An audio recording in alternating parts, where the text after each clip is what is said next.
বন্ধুরা, আমরা অনেকেই আছি বাড়িতে কুকুর পুষি বা কুকুরকে ভালোবাসি।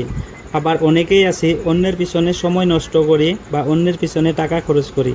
তো আমি বলবো কি, অন্যর পিছনে সময় নষ্ট না করে, অন্যের পিছনে টাকা খরচ না করে বাড়িতে একটা কুকুর পুষেন। কারণ তাতে আপনার বাড়ি সেফটিতে থাকবে। আর যে কুকুরটার পিছনে আপনি অল্প কিছু সময় দিবেন বা অল্প কিছু টাকা খরচ করবেন, দেখবেন সেই কুকুরটা কোনো দিন আপনাকে ভুলতে পারবে না। আর অনেক দূর থেকেও যদি সে আপনাকে দেখতে পারে, দৌড়ে আপনার পাশে আসে দাঁড়াবে।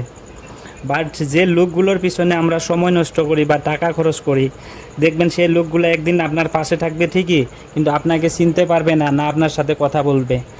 কারণ কুকুর কখনোই স্বার্থপর হয় না, আর মানুষ মানতেই তো স্বার্থপর।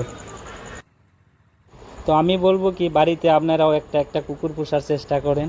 আপনাদের ভালো না লাগার সময় এখানে একটা কুকুরকে দেন, দেখবেন কুকুরটাও ভালো থাকবে আর আপনাদেরও ভালো লাগবে। কারণ একটা কুকুরকে ভালো করে যত্ন করলে সে কোনো দিনই আপনার কোনো ক্ষতি করবে না, বরঞ্চ আপনার উপকারই করবে।